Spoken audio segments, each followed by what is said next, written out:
আসসালামু আলাইকুম ভিউয়ার্স, কেমন আছেন? নিশ্চয়ই ভালো আছেন। এতে চলে এসেছি আজকে রান্নাবান্না করতে। তা প্রথমেই শুরুতেই দেখতে পাচ্ছেন করলা ভাজি করছি। এটা আমার ছাদ বাগানের করলা, ছোটো ছোটো দেশি করলা। এই যে আর তার সঙ্গে দেশি আলু দিয়েছি, দিয়ে যে সব কিছু দিয়ে লবণ যে কাঁচামরিচ দিয়েছি, শুধু পেঁয়াজটা দিলে পেঁয়াজটা একটু পরে দেবো।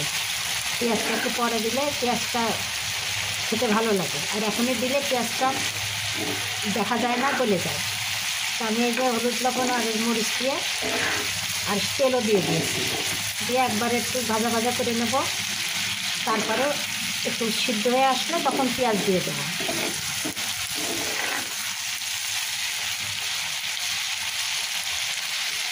একটু মিশিয়ে দিয়েছি হলুদ লবণ সব কিছুই, তখন ভাজা হলে ফিরে আসছি। এই তো ভিউয়ার্স, আমার এই যে করলা ভাজিটা হয়ে গিয়েছে, আমি এখন সার্ভ করে নিব।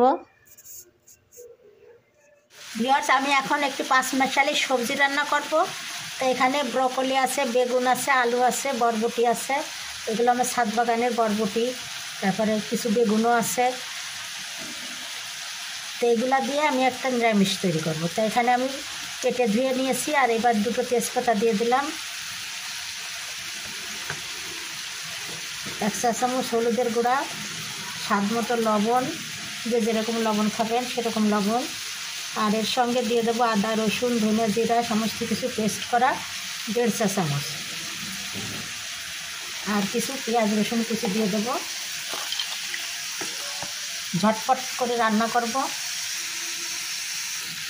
এখন সরিষার তেল দিয়ে দেব 2 টেবিল চামচ।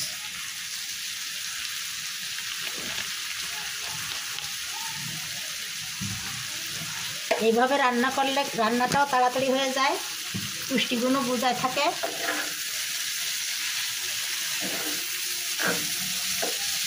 পুষ্টিগুণও নষ্ট হয় না, আর রান্নাটাও তাড়াতাড়ি হয়, আর খেতেও কিন্তু ভালো লাগে। এইভাবে এখন আমি সব কিছু দিয়ে মিশিয়ে দেবো।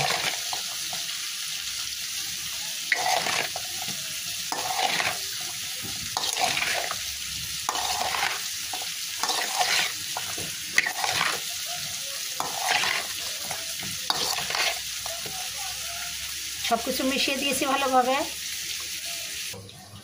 এখন এর ভিতরে একটু পানি দিয়ে দিলাম, বেশি পানি দিব না, জাস্ট সিদ্ধ হওয়ার জন্যে, চচ্চড়ি হবে। এখন চড়িয়ে দেবো চুলোটা ধরিয়ে। ভিউয়ার্স, এই যে আমার 5 মিশালি সবজিটি রেডি হয়ে গিয়েছে, ঝোলটা শুকিয়ে গিয়েছে। এখন আমি সার্ভ করে নেব।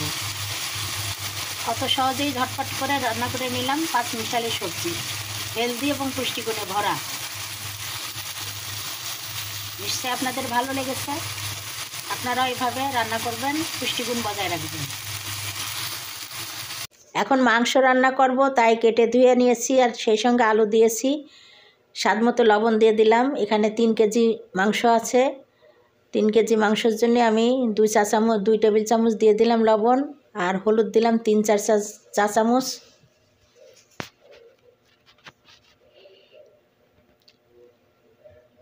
এখন দেব মরিচের গুঁড়া 2 চা চামচ।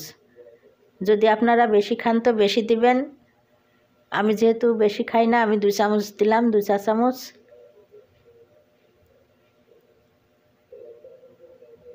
এখন সরিষার তেল দিয়ে দেব 1/2 কাপ মতো।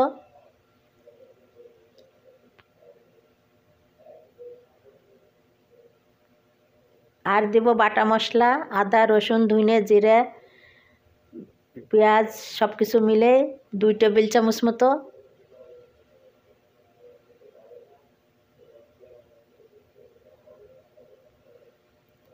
এখন গরম মশলা দিয়ে দেব, লবঙ্গ, তেজপাতা, দারচিনি, এলাচ থেতো করে দিয়েছি। তেজপাতাগুলো আগেই দিয়ে দিলাম, আর এইগুলা দিয়ে দিলাম। দিয়ে এখন এইগুলাকে সমস্ত কিছু উপকরণ সহ ভালোভাবে মাখিয়ে নিতে হবে। মাখিয়ে নিয়ে কিছুক্ষণ রেখে দেব, দিয়ে তারপরে চুলোটা ধরিয়ে আমি কষিয়ে নেব। কষা হয়ে গেলে পানি দিয়ে দেব, পানি দিয়ে সিদ্ধ আস্তে জালে রান্না করব। সিদ্ধ হয়ে গেলে তারপরে আমি সার্ভ করে নেব।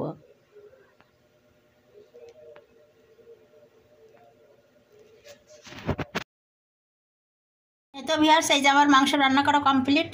আমি এখন সার্ভ করে নেব।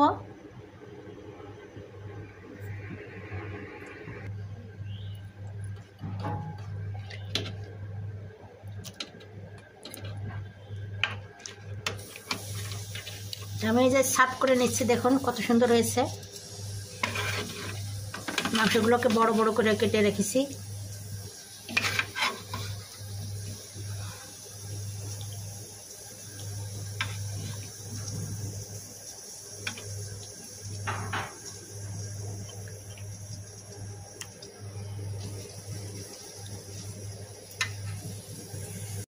এই তো ভিউয়ার্স, এই যে আমি মাংস সার্ভ করে নিয়েছি, একটু বেরেস্তা দিয়ে দিয়েছি।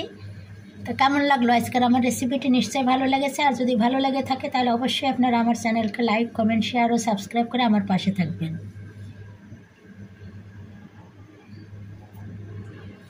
ভিউয়ার্স, আজ আমি একটু খেজুরের গুড়ের ক্ষীর রান্না করবো। তাই এই যে গুড় দিয়ে, চাল সিদ্ধ করে গুড় দিয়ে দিয়েছি। আর এই যে কিছুটা নারকেল কুড়ে রেখেছিলাম, ফ্রিজে বাইর করে নিয়ে আসছি, এটা দিয়ে দিলাম। তারপরে নামানোর আগে আমি দুধ দিয়ে দেবো। দুধটা আগে দিলে ফেটে যাবে। রান্না হয়ে গেলে আমি ফিরে আসছি। ভিউয়ার্স, এই যে আমার ক্ষীর রান্না করা হয়ে গেছে। আমি এখানে যে দুধ জাল করে একদম গাঢ় করে নিয়েছি, দুধ দিয়ে দিলাম।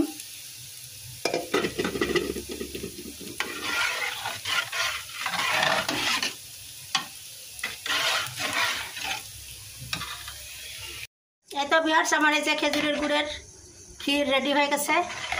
আমি এই যে সার্ভ করে নেব এখন।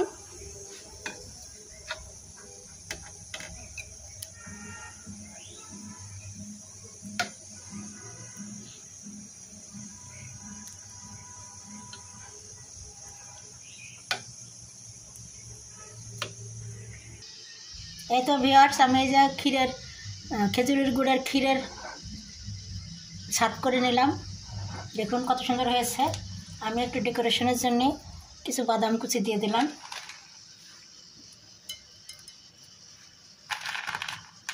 কয়েকটি কিশমিশও দিয়ে দিলাম।